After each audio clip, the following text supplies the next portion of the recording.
মুমিন কুরআনুল কারীমে পরিষ্কার আহ্বান করছেন, ওয়ামা লাকুম লা তুকাতিলুনা ফি সাবিলিল্লাহ। এ মুসলিম যুবকেরা, তোমাদের কি হয়েছে? লা তুকাতিলুনা ফি সাবিলিল্লাহ, তোমরা আল্লাহর রাস্তায় লড়াই করছো না, যুদ্ধ করছো না। ওয়াল মুস্তাদআফিনা মিনার রিজালি ওয়ান নিসাই ওয়াল বিলদান, অথচ অসহায় বুড়া মানুষেরা, শিশুরা, নারীরা ফরিয়াদ করে বলছে, রব্বানা রব্বানা আখরিজনা মিন হাযিহিল ক্বরিয়াতিজ যালিমা আহলুহা, হে আমাদের রব, আমাদেরকে জালিম অধ্যুষিত জনপদ থেকে রক্ষা করো। ওয়াজআল লানা মিন লাদুনকা ওয়ালিয়া, আমাদের জন্য তুমি তোমার পক্ষ থেকে ওলি, নেতা পাঠাও। ওয়াজআল লানা মিন লাদুনকা নাসীরা, তুমি আমাদের জন্য তোমার পক্ষ থেকে সাহায্যকারী পাঠাও। ও আমার ভাইয়েরা, আল্লাহ তাআলা আহ্বান করছেন, কেন তোমরা লড়াই করছো না, যুদ্ধ করছো না? অথচ আফগানিস্তান থেকে, কাশ্মীর থেকে, আরাকান থেকে, ফিলিস্তিন থেকে, ইরাক থেকে, চতুর্দিক থেকে অসহায় শিশু, নারীরা ফরিয়াদ করছে, আল্লাহ আমাদেরকে বাঁচাবার জন্য, জালিমদের থেকে রক্ষা করার জন্য আমাদেরকে নেতা পাঠাও, আমাদেরকে সাহায্যকারী পাঠাও। সেই সাহায্যকারী হবে কারা? তোমাদের কি হতে হবে? ফির তুঝে একবার করনি है जहां की रहबरी, उठ खुदा के नाम लेकर फिर आलम बरदारबान। ও আমার যুবকেরা, আবার তোমাকে সেই সালাহুদ্দিন আইয়ুবী, মোহাম্মদ বিন কাসেম, তারেক বিন জিয়াদের মতো আবার ময়দানে ঝাঁপিয়ে পড়তে হবে।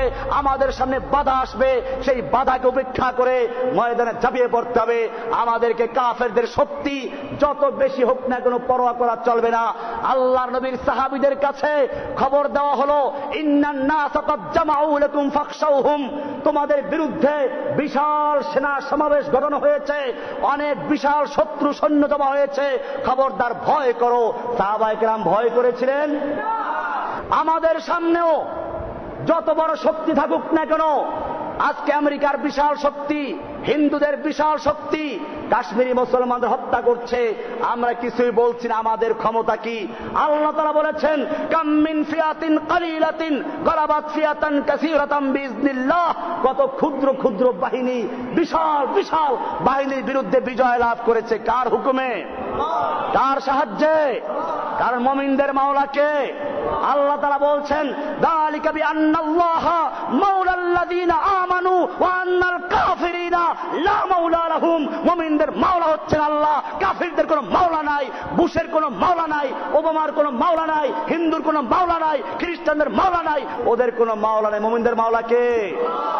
যালিকা বিআন্নাল্লাহা মাওলাল্লাযীনা আমানু ওয়া আন্নাল কাফিরিনা লা মাওলা লাহুম, ওদের কোনো মাওলা নেই। আমার ভাইয়েরা, মনে রাখতে হবে, আজকে আমাদের সামনে যে কাফেরদের এত বড় আস্পর্ধা কি জন্য? আমরা চিন্তা করি, অনেকে বলে ঈমানকে মজবুত করে তারপরে মোকাবেলা করতে হবে। আমি জিজ্ঞেস করতে চাই, নামাজ পড়ার জন্য ঈমানের প্রয়োজন আছে কিনা? রোজা রাখার জন্য ঈমানের প্রয়োজন আছে কিনা?